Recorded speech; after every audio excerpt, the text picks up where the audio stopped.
I just gotta do it. It's ridiculous, but it is ridiculous. I haven't heard about this often, but the Dust Bowl was really fucking awful. There were four men in white shirts that held hands and stretched themselves across the width of the road, and the lead car got right behind them. It took them a number of hours to get back that way. 6 or so miles they had to walk back. That's as fast as the procession came back. I think they got back about 10 o'clock that night.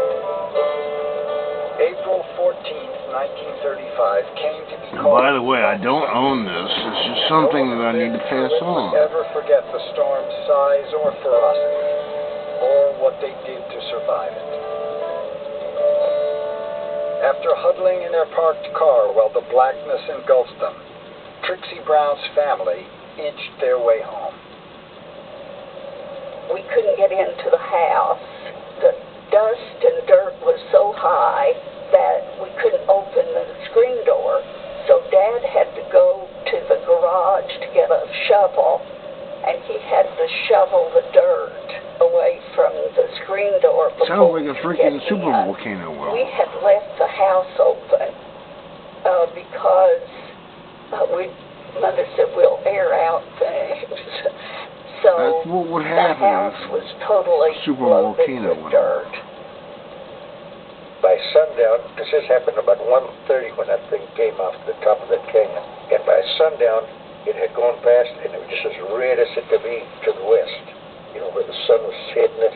It was just red all over.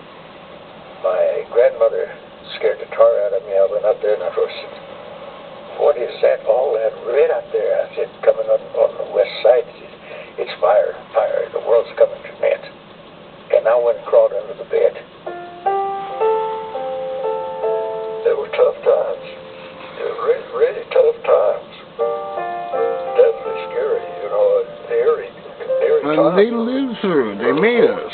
Well, us kids, you know, we didn't know what the devil was going to happen. I'm telling you, man, it feels like freaking nuclear disaster, but it's quite the same because the dust doesn't have nuclear fucking radiation in it. He would suffer lung ailments the rest of his life. She died before summer arrived.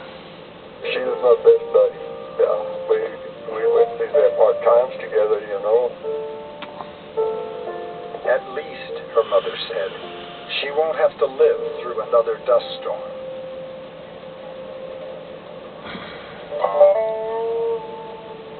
By chance, a reporter from the Associated Press named Robert Geiger had been in no man's land on Black Sunday. I think this is probably right before the Great Depression, too. During the worst of the storm.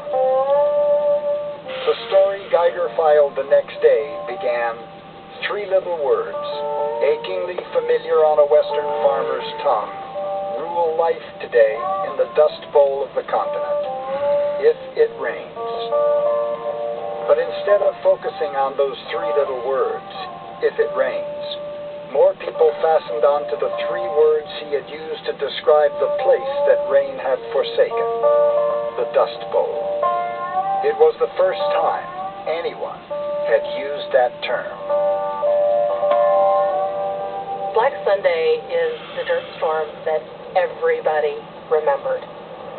It was so much darker, so much more intense, so much scarier than most of the others had been.